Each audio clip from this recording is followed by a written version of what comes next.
Tanse Bojo, Mindemoizwin Metis Nation, Nigigna Dodam.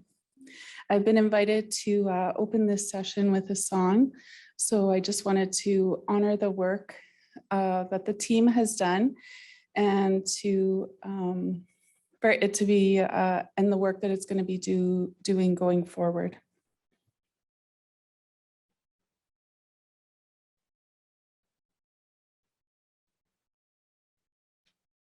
If you could please stand, that would be great. We are here, we are here, we are here,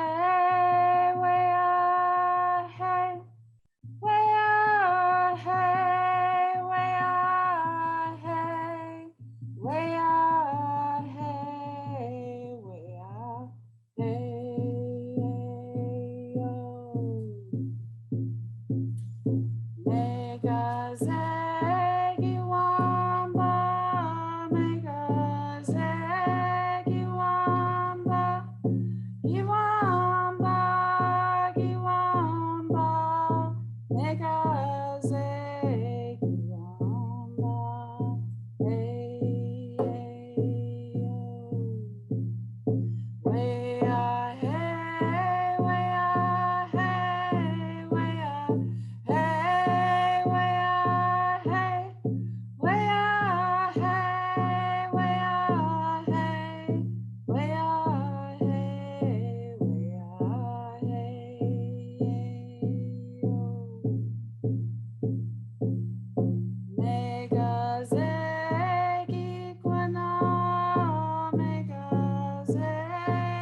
Good afternoon, everyone. To all of those that have joined us online today, for those of you in person, it is so wonderful to actually be able to do this in person with people again. A special thank you to Vanessa for opening our session here today, both in the garden this morning and then here for this grand rounds. My name is Carly Leggett. I'm the Interim Executive Director here at the George Fay Yee Centre for Healthcare Innovation. And I want to start by acknowledging that the Centre for Healthcare Innovation is located in Treaty 1 territory with water sourced from Shoal Lake 40 First Nation, the original lands of the Anishinaabeg, Cree, Oji-Cree, Dakota, Dene, and the homeland of the Red River Metis. At CHI, we respect the treaties that were made on these territories. We acknowledge the harms and mistakes of the past and present, and we dedicate ourselves to moving forward in partnership with Indigenous communities in a spirit of reconciliation and collaboration. I had the absolute privilege of spending this morning listening to reflective and critical and crucial conversation and discussion around the Indigenous Healthcare Quality Framework. And I'm absolutely humbled that the Centre for Healthcare Innovation has been able to work in partnership with Ongomiizwin Indigenous Institute of Health and Healing on this work. Before we get started, I'd like to invite Leslie Spillett, Knowledge Keeper at Ongomiizwin, up here to say a few words.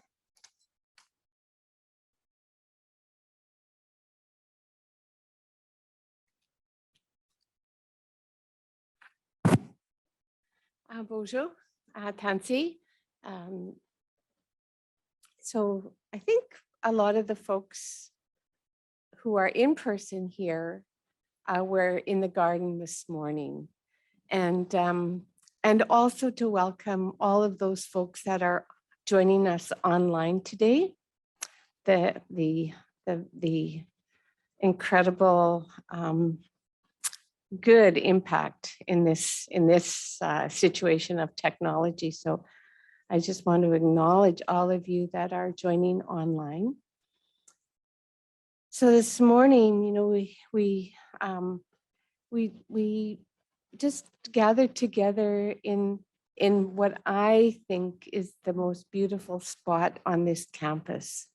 And the reason I think it's the most beautiful spot is because it has our medicines. Sometimes we struggle the medicines in that garden, but we try to help them along. And when Vanessa was singing that medicine song, I believe with everything that I believe in is those medicines, we made them happy today. And so I want to acknowledge that beautiful song, that drum, and all those people that gathered together this morning to greet that new day that we've been given. And just to be thankful for all of creation.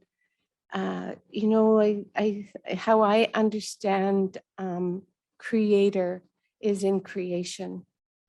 You know, I see creation in you, all of you today. I see creation in those medicines that we joined in the garden this morning.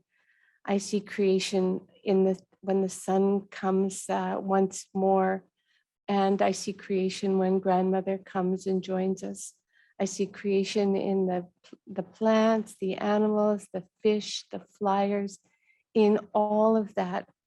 And I am so grateful for an understanding and a beautiful way of relating to all of those things in creation. And I give thanks for all of that, because all of that contributed to bringing us here today. I'm grateful for the beautiful and hard work that went into creating this framework. I was reflecting 3 years ago when I first started at Ongomiizwin. Actually, one of the first meetings that I went to was the beginning of this journey that has brought us here today. And what was really wonderful about that, and what's wonderful about today as well, is that you know, we embrace community. We embrace community voices, community experiences, community visions for what healthcare can and needs to look like in this time.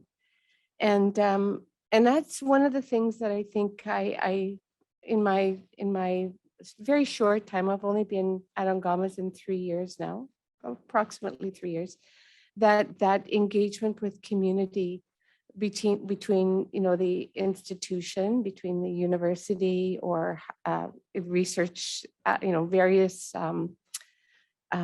parts of the academy and health institutions, is that collaboration with community. I think that is incredibly vital. I think if we don't listen, we just continue to think that we know what's best, and we'll continue to get it wrong. And so I really honor the work that's been done by our leadership, Melanie and Marcia. And then, you know, the research, the impact of Ongomiizwin research especially the work that Amanda has done. And I really want to honor that those of you from the community that have come here that are so generous, you know, like even after all of the experience we've had, I just love the generosity of our people that they're still willing to come and try to help see a different way forward.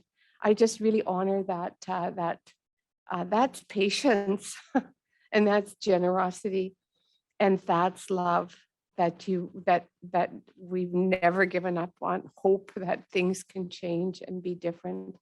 So I'm so grateful for all of you that have come here today to support this amazing, incredible work, to acknowledge the impact that community has on ensuring quality and equity and all of those things that we visioned within that. And now, of course, you know, we need to transform our good ideas into policy and action, because how we measure that is by those people that will come through our doors and have a different experience or re-experience the good things that have happened.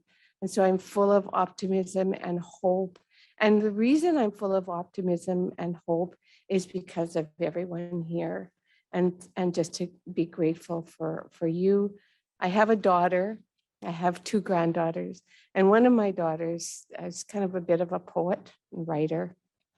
And she said, she always talks about, you know, doing our work now so our children won't have to, our children and grandchildren won't have to. So she does her work and we do our work so our children and grandchildren won't have to. And I think that my mom did her work so I didn't have to. And that is how that generation moves through us and how we carry forward. So we're right now in those places in our history and time that it's our turn to do that work, and someone else will take that. I can already see that generation working within the circles that have been involved here. So I'm so grateful again for this day, for this life that we have. You know, it's a magic that we're here. I say it's magical that we're still here, and so grateful for a new day and a new opportunity to be better relatives to one another, to really take care of one another, to love one another. And you are those medicine people that will make that happen. So miigwech na dinaway magana all my relations.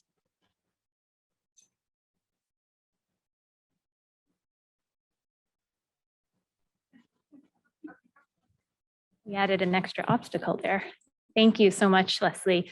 I also have the pleasure of introducing our speakers today and welcoming our Indigenous Advisory Council, who you will hear from both in the audience and on stage here today. First, I'd like to welcome Amanda Fowler-Woods. Amanda is an Anishinaabe woman originally from Thunder Bay, Ontario, but who has called Winnipeg home for the past 20 years. She and her wife, Melinda, are mothers to two daughters, ages 15 and 4. Amanda is a research associate at Ongomiizwin Indigenous Institute of Health and Healing here at the University of Manitoba, and a PhD candidate in the Department of Community Health Sciences. Amanda's research interests are focused on understanding the impacts of racism as a determinant of health, the use of Indigenous research methodologies, and the practice of anti-racist healthcare and research. As well, she is a carrier of traditional medicines and works alongside a medicine woman studying and practicing traditional medicine work and healing for the health and well-being of Indigenous people. Amanda uses Indigenous methodologies and Indigenous ways of knowing to give meaning to the research by both locating herself within her work and making her research meaningful to the people with whom she works. So welcome, Amanda. Secondly, I'd like to welcome Dr. Marcia Anderson, who is on the screen with us today. She was unable to be here in person, but welcome, Dr. Anderson. Dr. Anderson is Cree Anishinaabe and grew up in the north end of Winnipeg. Her family roots go to Peguis First Nation and Norway House Cree Nation here in Manitoba. She practices both internal medicine and public health as a medical officer of health with Indigenous Services Canada, Manitoba region. Dr. Anderson is the Vice Dean, Indigenous Health, Social Justice, and Anti-Racism, and the Executive Director of Indigenous Academic Affairs in the Ongomiizwin Indigenous Institute of Health and Healing here in the Rady Faculty of Health Sciences. She serves as the chair of the Indigenous Health Network of the Association of Faculties of Medicine of Canada and the chair of the National Consortium for Indigenous Medical Education. Dr. Anderson was recognized for her contributions to Indigenous people's health with the National Aboriginal Achievement Award in March of 2011. In 2018, she was named one of the most powerful women in Canada by the Women's Executive Network. I always like to let that one land for a second. In 2021, Dr. Anderson received the Royal College of Physicians and Surgeons Dr. Thomas Dignan Indigenous Health Award, and in 2022 was named the Doctors Manitoba Physician of the Year. It's my pleasure to welcome you both here today to discuss this important work. I believe, Dr. Anderson, you are up first, but we will move your slides for you. Bonjour, good afternoon, and welcome again to everyone joining us today. Before we get into the presentation, I would first like to acknowledge a very special group of people who have been very central to the work that we are sharing with you today. So the Indigenous Advisory Council has provided guidance and perspective on this work that we are talking about. I would like to invite the members of the Advisory Council to stand and to be acknowledged today.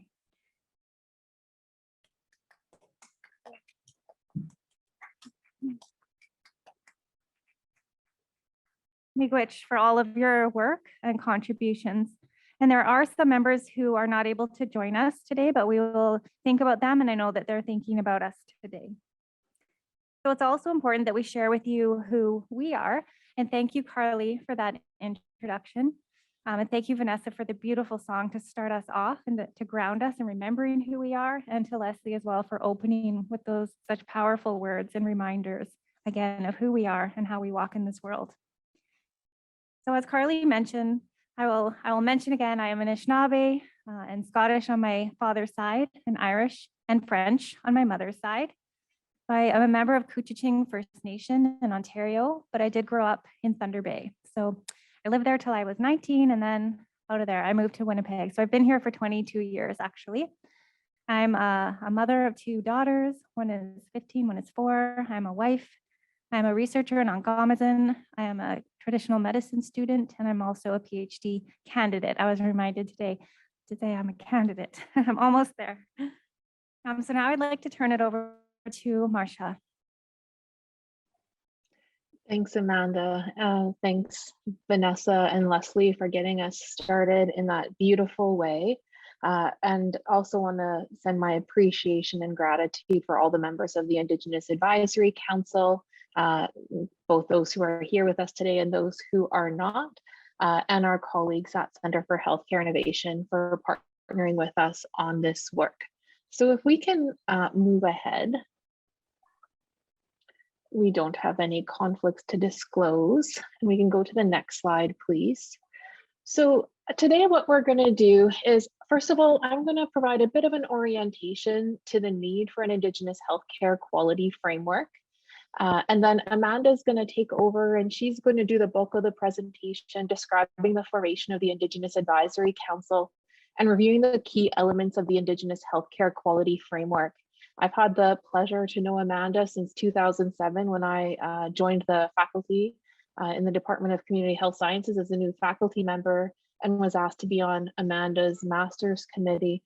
And it's been a real honor to be friends with her along the way, to do mutual learning and mentorship, and see her growth as an Indigenous scholar. And so I'm very pleased that she's going to be able to share some of that with you today as well. And lastly, to stimulate some thinking about implementation of this quality framework in research, teaching, and health systems or health services. So next slide, please. Several years ago, and particularly leading into the proposal to renew the Center for Healthcare Innovation's support for funding through CIHR, that renewal was announced yesterday, actually. We had a lot of discussions around strengthening the relationship between Ongomiizwin and the Center for Healthcare Innovation.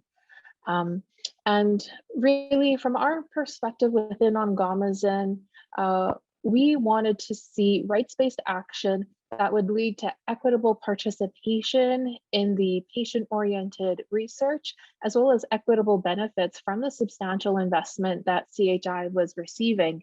And certainly we support the approaches of CHI and the excellent research that's done there. And we really arrived at this shared and common goal, which is also a response to Call to Action 18 of the Truth and Reconciliation Commission of Canada.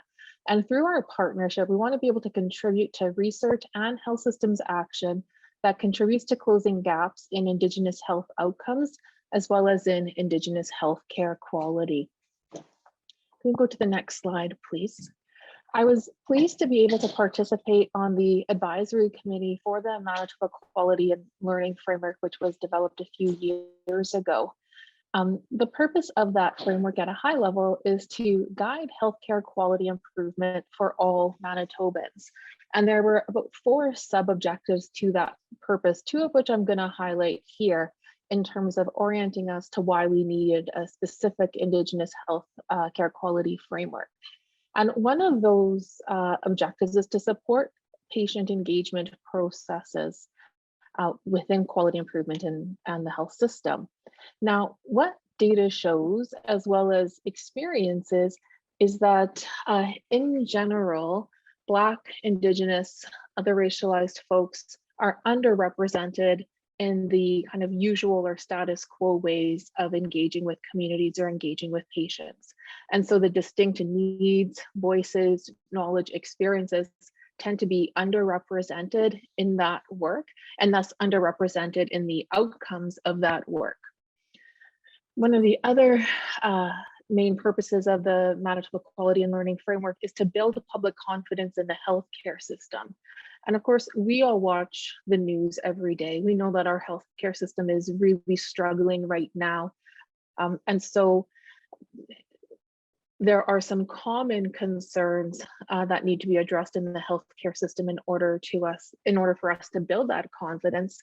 But there also are some specific concerns that if we don't center Indigenous patient experiences, voices, and knowledge, our usual frameworks or approaches will not address. And in particular, I'm talking about anti-Indigenous racism in healthcare today. And so most of us will be familiar with the treatment of Brian Sinclair and the outcome he experienced because, well, the lack of treatment in actual fact. And what I would say is, personally, most of the Indigenous people I'm in relationship with, my relatives, we all have these direct experiences or observed experiences of our friends and relatives of anti-Indigenous racism in the healthcare system. And so to build confidence of Indigenous peoples in the healthcare system, we have to specifically address anti-Indigenous racism. And this is both the historical context.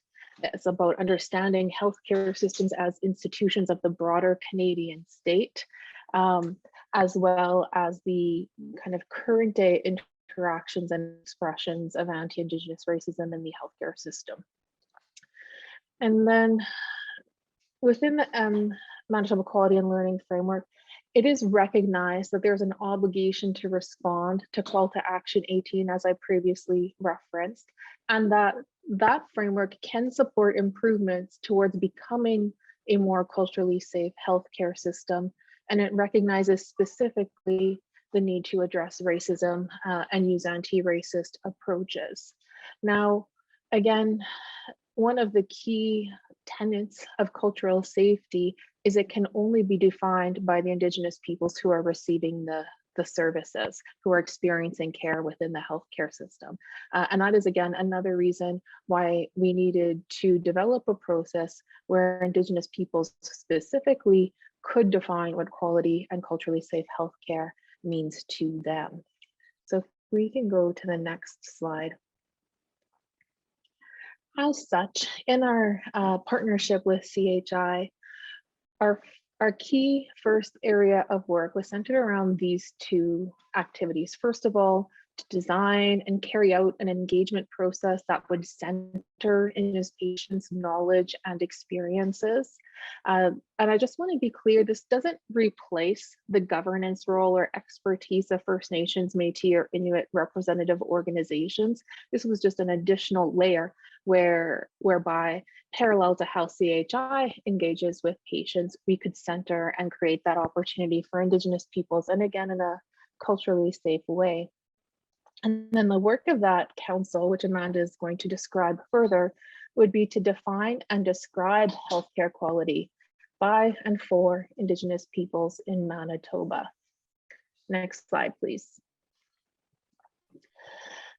Now, as this work was underway and within the context of the COVID-19 pandemic, I would say one of the things that kept me awake at night, out of many things, quite frankly, but one of the things that kept me awake at night, and which I heard multiple times concerns raised by other Indigenous people as well, was what would happen if my dad had to go to the emergency room again.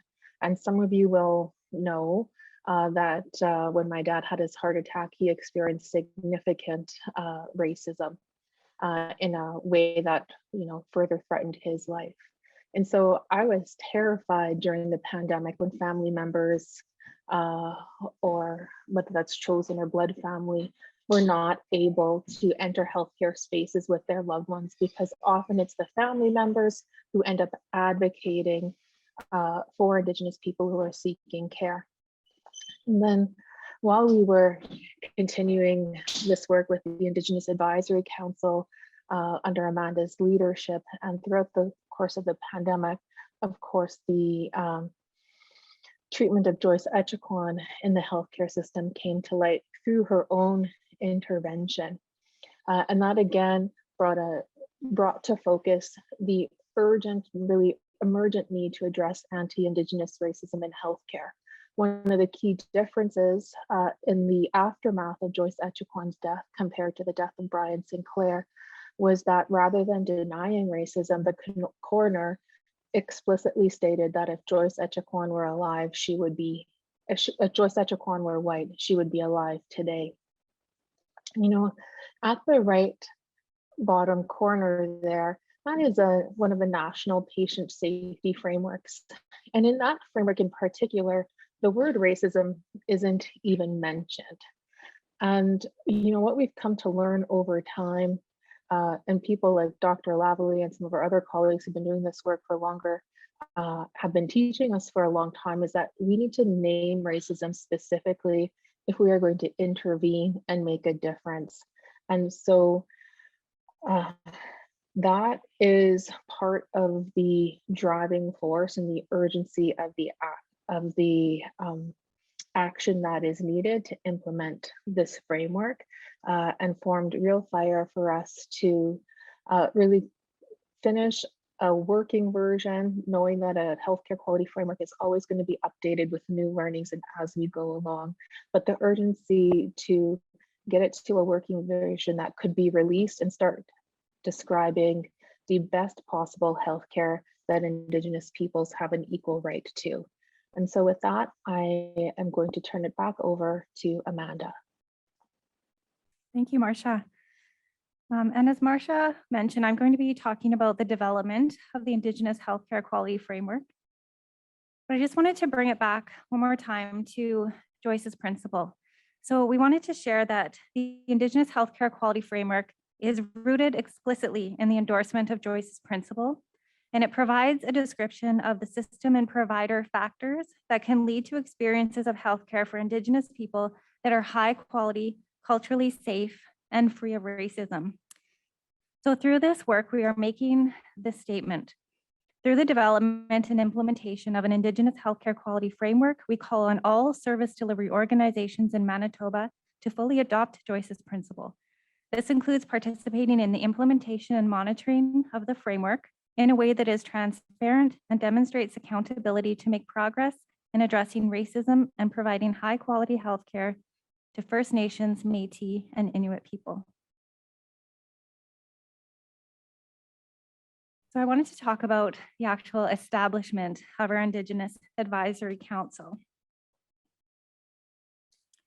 So we had talked a little bit this morning about the Manitoba Quality and Learning Framework.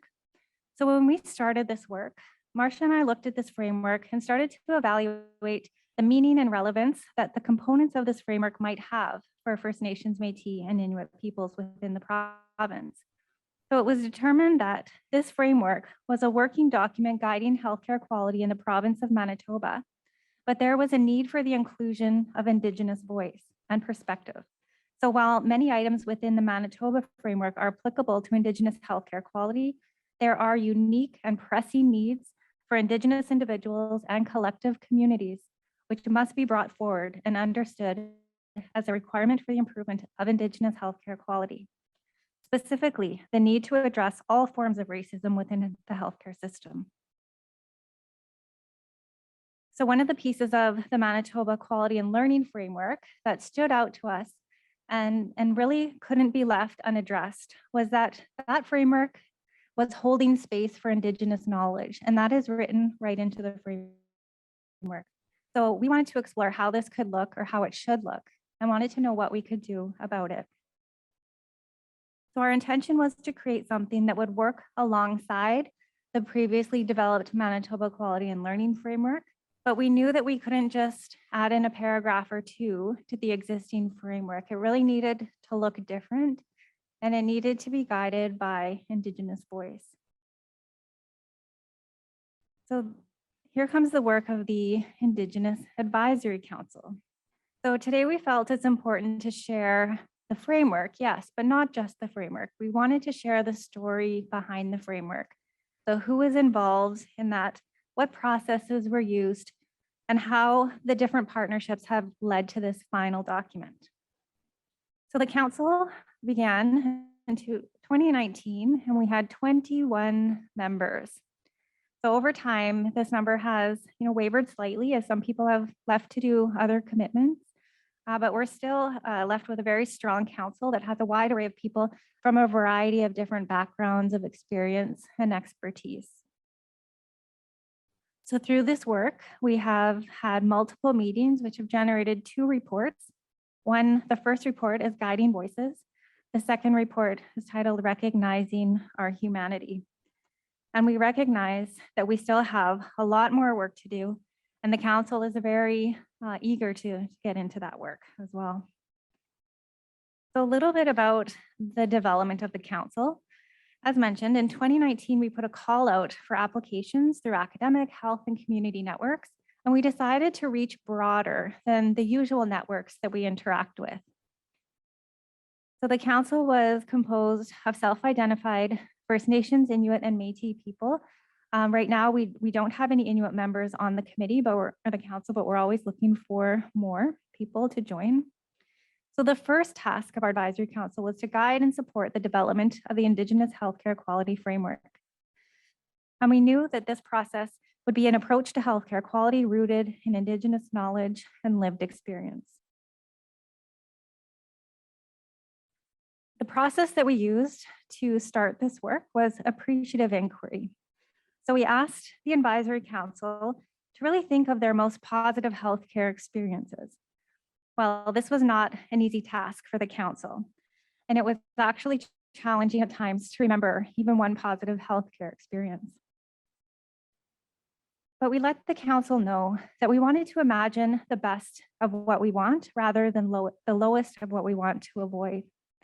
And so through this work together, it was leading towards discussion and formation of positive or strengths-based actions to move forward. So we worked together, we had many discussions, we had a lot of sharing, writing down of words and phrases and thoughts that came to us. So with that work, we had 2 levels of analysis. So what we did was we had everyone write down these words, thoughts, experiences on sticky notes. So the sticky notes were being written, they were being passed to us, and then we started putting them up on the wall and coding them right on the spot. The other piece was transcribed meeting notes. And so we were able to use that and code those as well using in vivo. So the second phase of analysis, we thought, okay, so we have these themes, but what would it look like if we took all these sticky notes of, thoughts and experiences and perspectives and mapped those against the 10 dimensions within the Manitoba Quality and Learning Framework? So what transpired looked a lot like this. There was a lot of sticky notes, a lot of organizing and mapping and moving and processing. What was generated was 3 themes that became really interesting to us. And from each theme were a number of sub-themes. So these 3 main themes, we had grouped all of this work into: provider characteristics, system characteristics, and patient experiences in positive healthcare encounters. And you can see that there's those number of sub-themes as well. And we'll talk about those in more detail as we move forward. So when we mapped our knowledge against the 10 dimensions within the Manitoba Quality and Learning Framework, we started to see a really interesting pattern. And so when we looked at that, where was the majority of these thoughts and experiences lying? And what we saw was that they were really centered around 2 of the domains. So the first was client-centered, and the second was safety. And then in between those 2, there was also a high number of these thoughts and experiences that could fit in both. And then when we looked at all the other domains, we realized, that's not where the priority, or that's not where the thoughts were lying at this time. So when we took a step back and looked at, what was this telling us? It was very clear that the priorities of our communities is first to receive healthcare in general, and second to receive safe healthcare. So with the council, we've had a series of 5 meetings over the years. Even with the challenges of trying to meet online, we really pushed through and did that work, and we're able to move forward. So our meetings involved a lot of feedback, review, and validation. And so the council would share their knowledge with us. We would take that away, review it, find a way to organize it and bring it back to the council for review. And that kept happening, a very cyclical process. And through that process, we built trust. And so trust that the council members could share their stories, and that we could hear their stories, and that we could take that away and do something with it. So in the end, we had generated this list. We had our themes and our sub-themes. And then we really knew that these domains here, we had heard from our council that they could be obtainable through the implementation and honoring of cultural safety and constant communication. But then everything was based within a foundation of rights-based healthcare. So we had organized our findings, and we're looking at this thinking, what do we do with this? How will this fit into the framework that already exists, or is it something completely different? So with the help of Patrick at Centre for Healthcare Innovation, our vision started to come to life.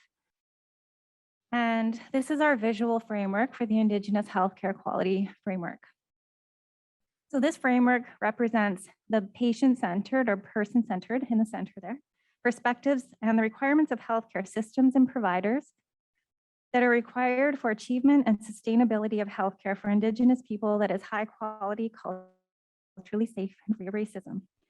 So the circular shape here represents the continuous cycles experienced throughout our lifetimes as Indigenous people.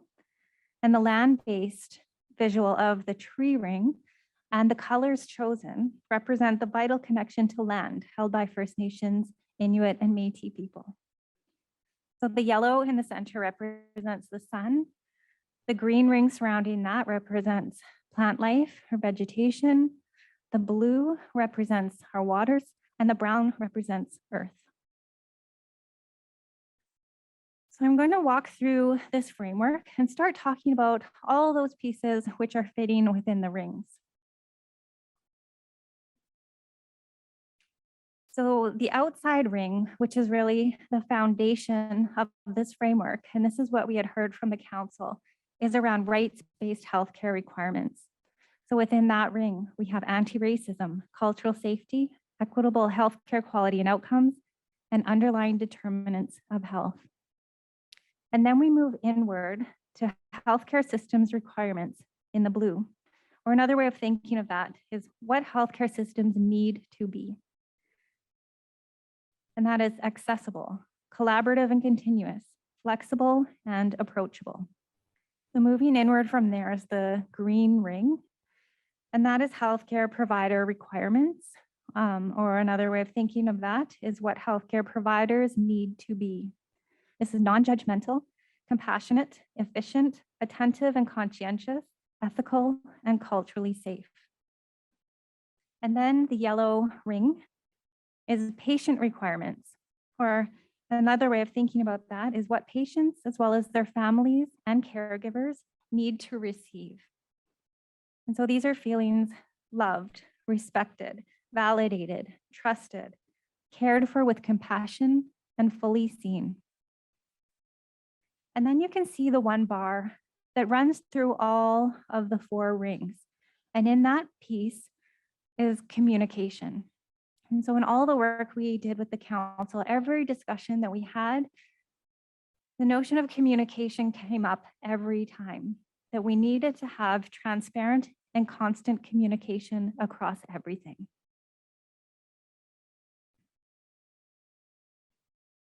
So when we talk about the definition of healthcare quality, we asked the council and worked together to figure out what that meant for us. And so the definition we would like to share is healthcare that is culturally safe, competent, and appropriate, and which follows best practices in response to the needs of Indigenous patients. And so Marcia had mentioned the purpose of the framework, but I'd just like to reiterate those again. So the purpose of the framework is to guide Indigenous healthcare quality improvement in the province of Manitoba, guide policy and program planning, implementation, and evaluation regarding matters impacting the health of Indigenous peoples in Manitoba, create awareness of the needs of Indigenous patients for the achievement of Indigenous healthcare quality, and to describe what is needed of health systems and health providers for the achievement of Indigenous healthcare quality. So when we look at the intended use of this framework, it is intended to function complementary and parallel to the Manitoba Quality and Learning Framework in order to provide specific instruction and guidance on systems approaches to quality healthcare for Indigenous peoples in Manitoba. So when we look at this framework, we've shifted away from the visual that was there for the Manitoba Quality and Learning Framework, because the Indigenous framework is reflective of the needs of Indigenous patients and the requirement of health systems and health providers for the achievement of Indigenous healthcare quality. So while we still acknowledge the contributions, the positive contributions and importance of those multiple layers of the Manitoba framework, which are the aims, the guiding principles, the dimensions, and the enablers, the Indigenous Healthcare Quality Framework pulls to the forefront the foundations of Indigenous healthcare quality identified by Indigenous peoples in Manitoba. So at this point, I'd like to pass it back to Marcia, who is going to talk about some of the implementation considerations of the framework.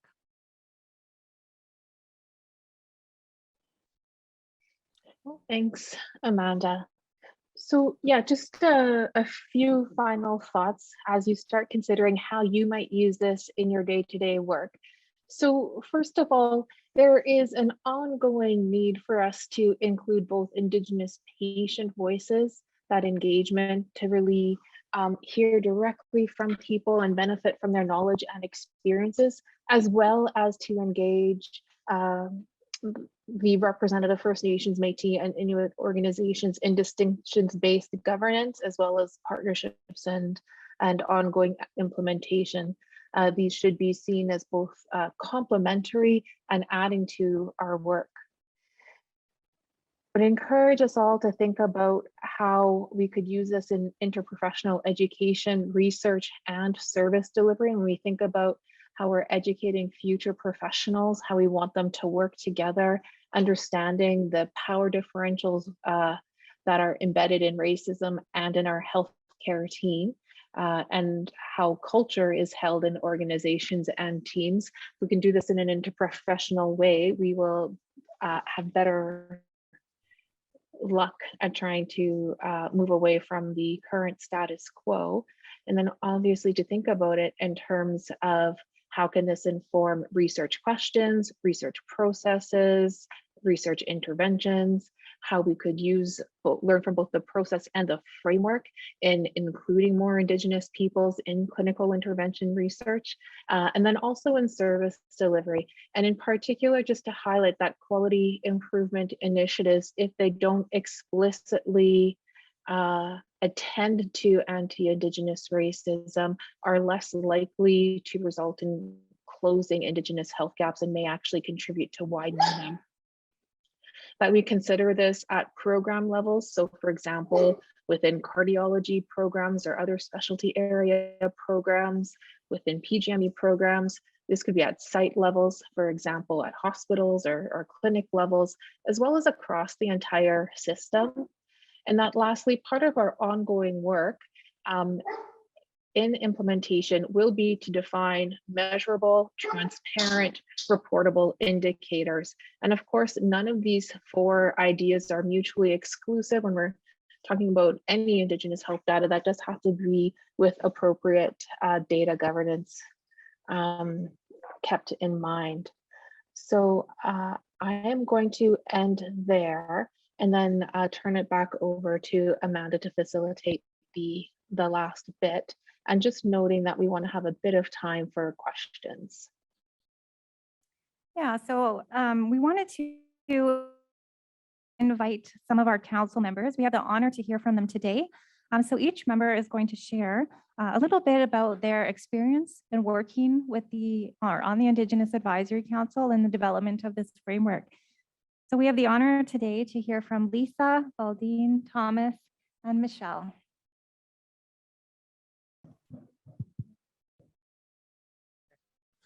Well, good afternoon, everybody. I know everybody must be full and getting sleepy and need to take a nap. I know I do. Anyways, my name is Lisa Patrick. My spirit name is Yellowhead River. My clan is the Sturgeon clan. I was born and raised here in Winnipeg, Manitoba. I was actually born in this hospital at the Old Women's Ward and Health Science Center, and so was my daughter. My mother is from Roseau River, Manitoba. My late father is from Long Plain, Manitoba. And I'm a single mother of a 23-year-old, and she graduated from grade 12 and 2 colleges, fashion and makeup. When I heard about the Indigenous Advisory Council, I knew it was a fit for me and I could put time aside for the meetings. Over the years, I met new people and new friends, listening to what everyone had to say and to make it better, to make a better place for everyone. We shared true experiences we had going through the healthcare system. I am glad everyone spoke up too, because I had a story too to tell. Now we're changing the system for our future and the present day. This is not just a meeting that's just going to get looked over, because we all speak up and we're being heard. It is time to change, and change now, so we're not forgotten in the past and in the future. There is proof why and how it needs to change. COVID didn't stop us because it gave us time to work behind the scenes. Now it's opening up, but in a very different healthcare system. We never had telephone appointments, never had Zoom or team appointments. COVID started a whole and hopefully a new and better healthcare system. It was the future coming to us.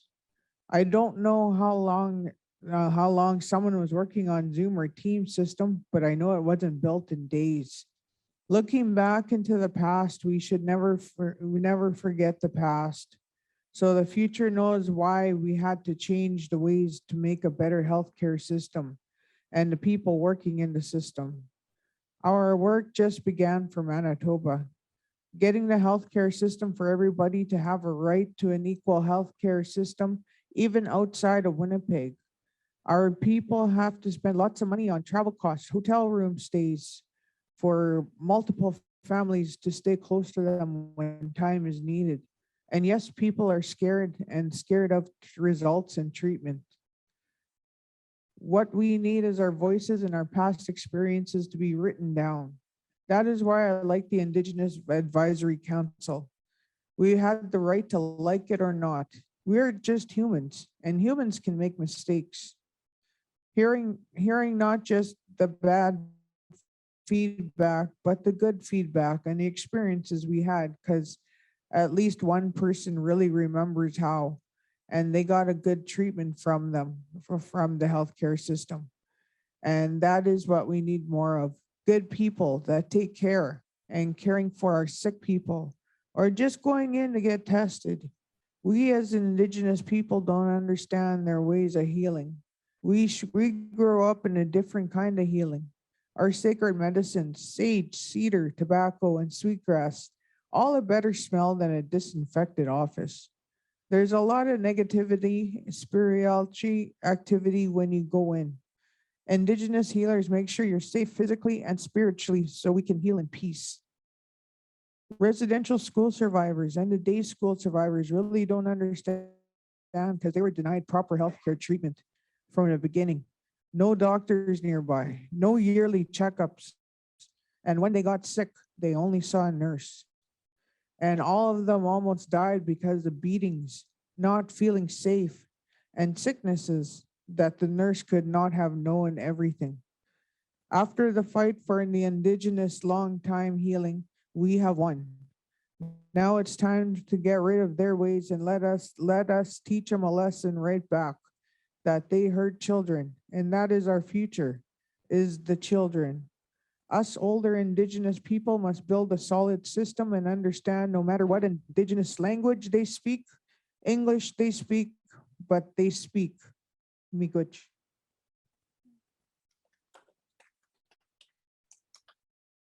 Thank you, Lisa. Thanks. So this morning I started and I didn't give space to spirit first. So I'd like to take a moment to remember all the people that aren't with us in body right now.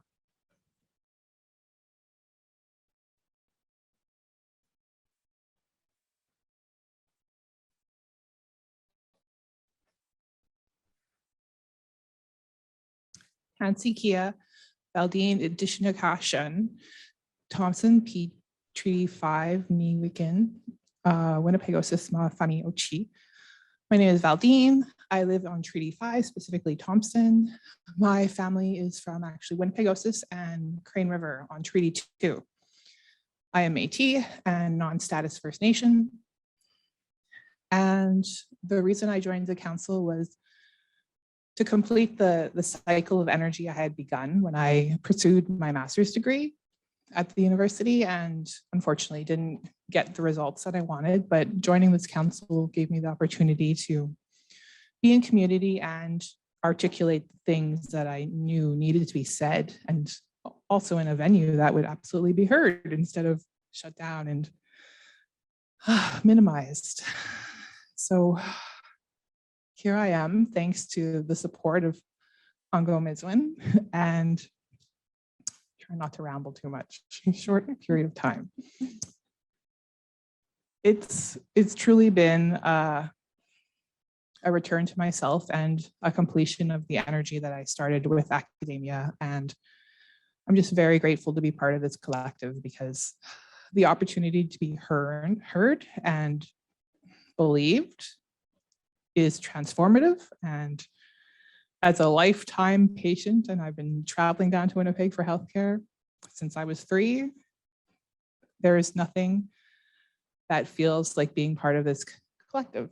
And I'd really love to see that energy and that feeling in more services. Thank you for listening. Thank you, Valdine.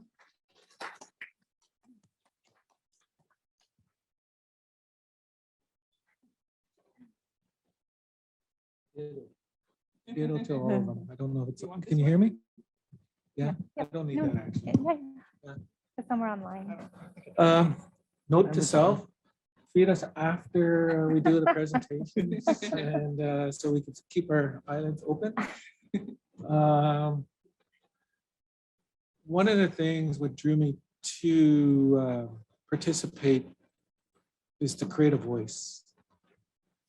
The other thing is, if you look at the pictures, if you look at it, our council was created with a circle. We are all equal within that circle. We are all the same within that circle. We all have a voice within that circle that is heard equally.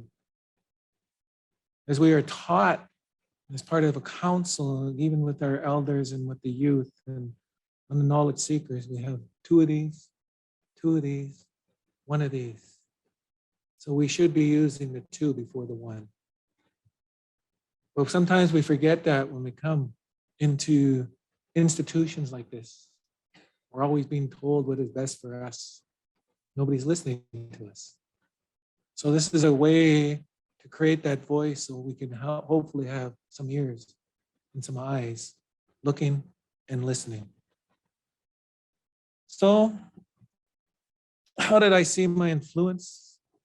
Well, we have that piece of paper that is written. Our influence and our voice has been written. I don't write nothing. I have a good writer as part of the CHI organization. She sits up there, like the donator is Carolyn. She writes for me, and I just talk.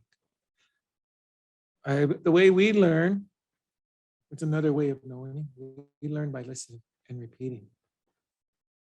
And our elders always told us if we don't repeat what is truth, then we shouldn't speak it. So I speak from my truth of why we need this, why it's important.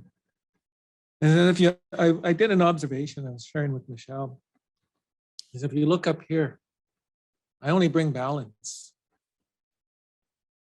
It's our women, that's our leaders, that's our healers. They give life. Us men are there to support them. And if you look at it, and it's going to might sound harsh to the institutions that we're in, those are the old boys club. We are having strong women voices coming up and coming to the forefront, but we got to remember, they're the ones who give us life. So we need to support and listen to them too. So that's what attracts me to this, because it is a strong women council. And I'm only there to help be when they need me to say something. When we go forward on this, remember, let's meet in circles. Let's not meet with a desk.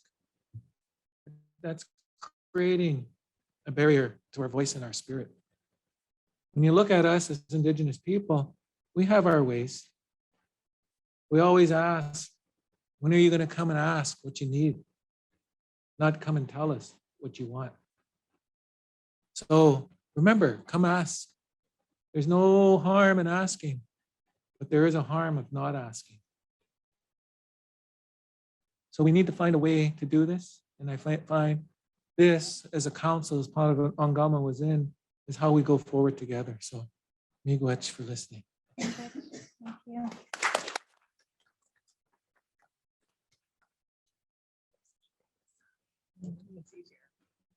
Tansa. My name is Michelle Monkman. My spirit name is Ongomiizwin. My traditional knowledge keeper advised me that my purpose is to bring light into dark places or into places of uncertainty. So that's kind of how I try to live my life and make my way in this world.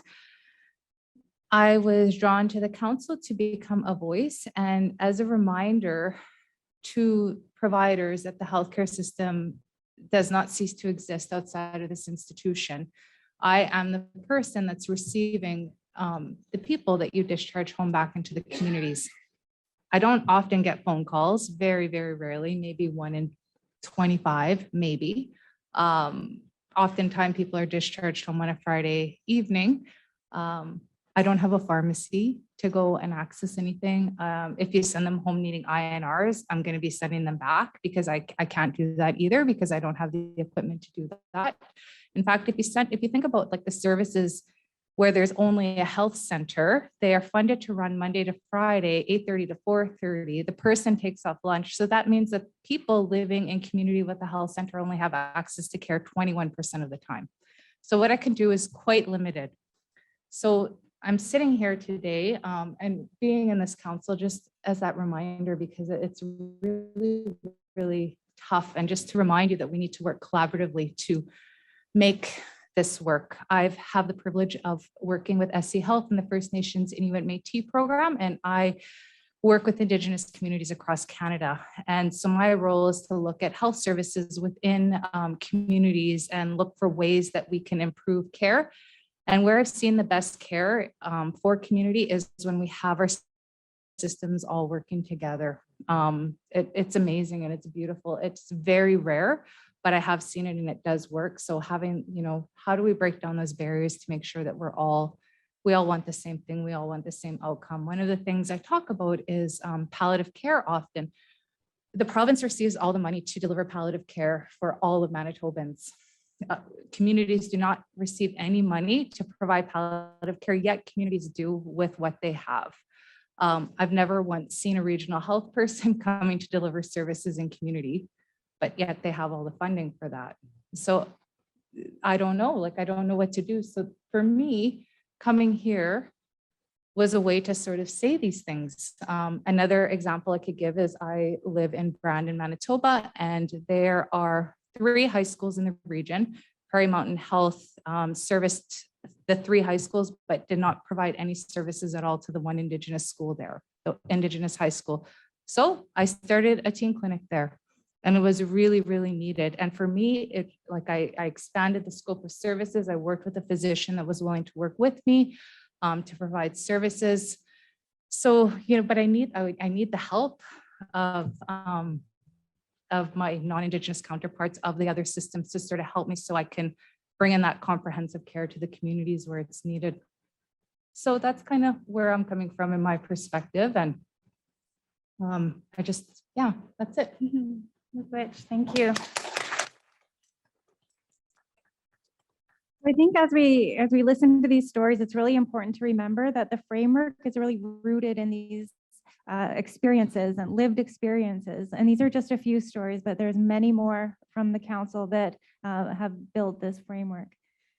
So I know we're running on time. One quick final thing that I wanted to do today was invite up our student, Mackenzie Chartrand, who's been working with us and working to put this together. And so I wanted her to share just a few words about that experience before we leave today.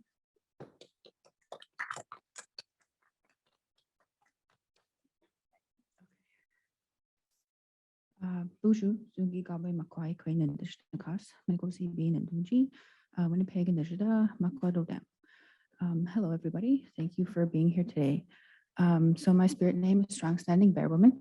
I am from Pine Creek First Nation, and I grew up and I live here in Winnipeg, and I am from the Bear Clan. So I am a student at the University of Manitoba. I have 1 year left in my undergraduate degree.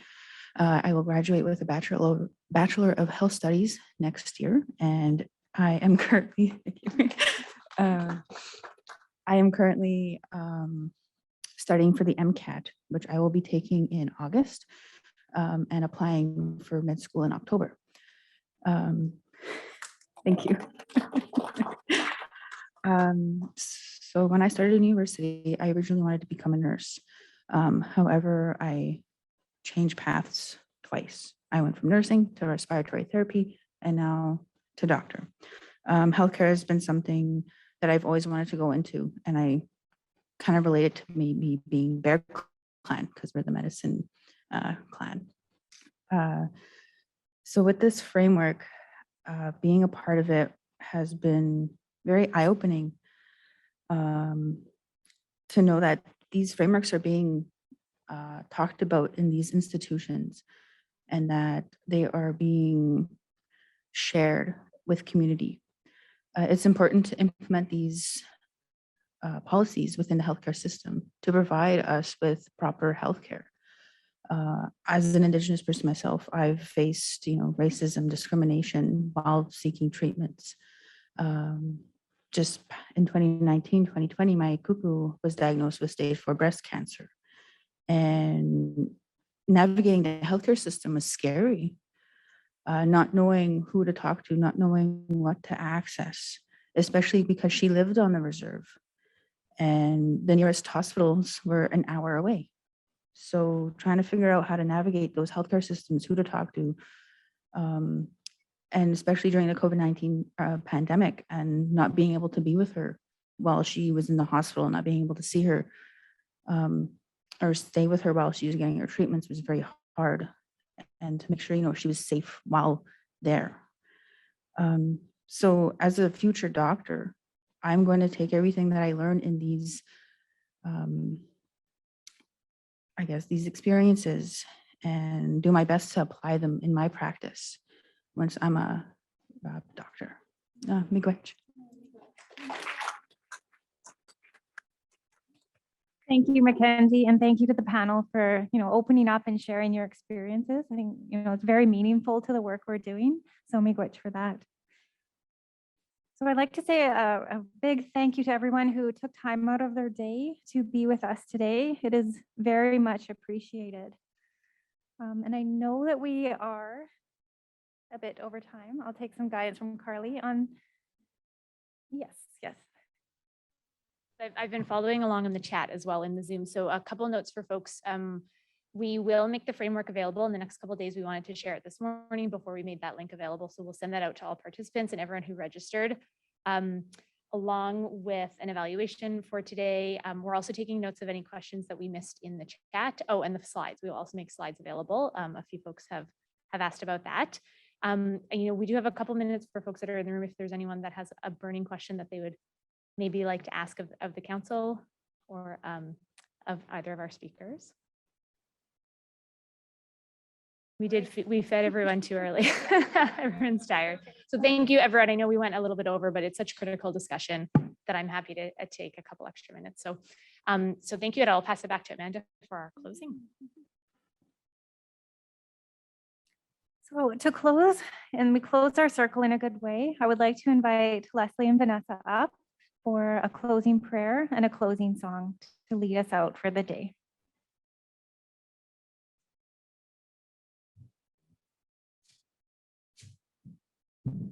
And also a big thank you to everyone who was involved today, all of our AV wizards who were amazing at getting everything put together for us.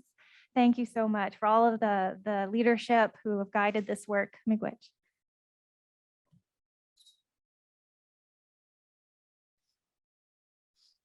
My beautiful relative Vanessa will guide us home with that traveling song. But to just to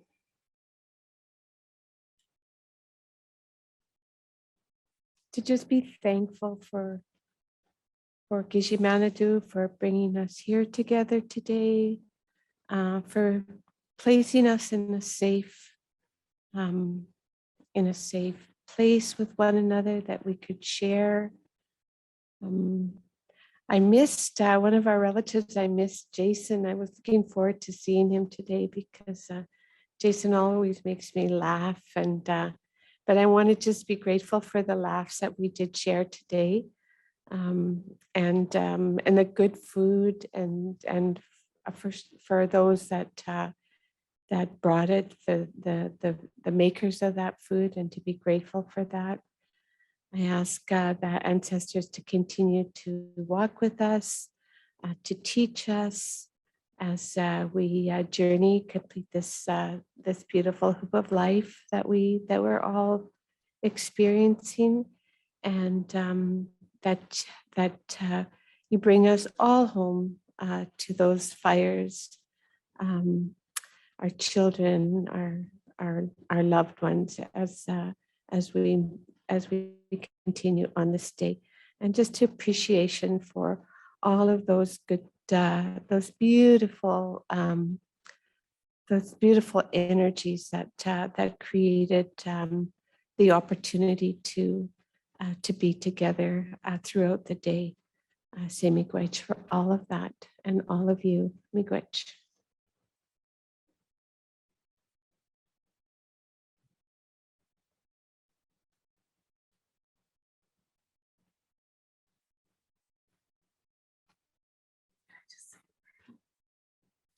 I just wanted to thank everyone for all of their hard work, but in everything that they've created, it's a bundle that they've passed on to you.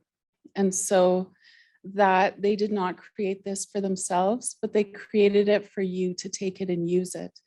And so it is your right to hear this information, but it's also your responsibility to take it forward into the future for all of our people.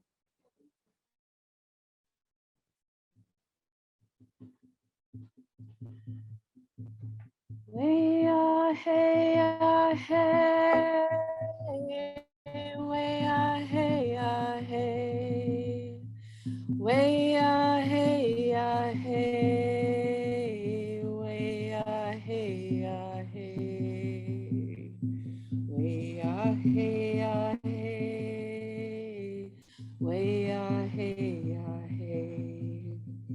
Way hey hey hey yo. Get your money to wish on Ishana, wish on Ishana. Oh, get your money to way hey hey, way hey hey, way hey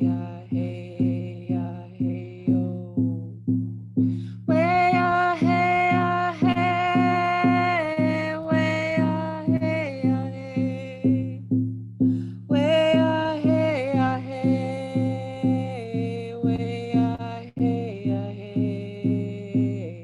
way hey hey, way hey hey, way hey hey, way hey hey yo. Kize mane du wish on Ishana, wish on Ishana. Oh, kize mane du way hey hey, way hey hey, way hey hey yo. Way hey hey, way hey hey, way hey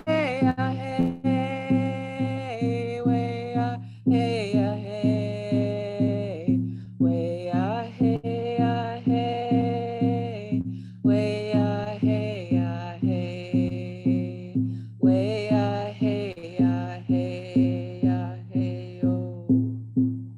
Is a mane do wish on Ishana, wish on Ishana.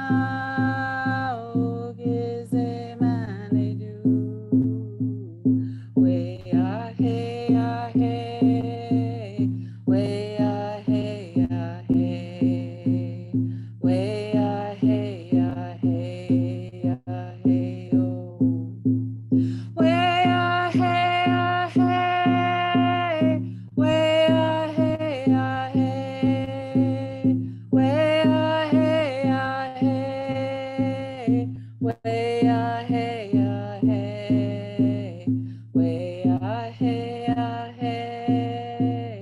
way hey hey, way hey hey, way hey hey yo. Way hey hey, way hey hey, way hey hey, way hey hey, way hey hey, way hey hey, way hey hey yo.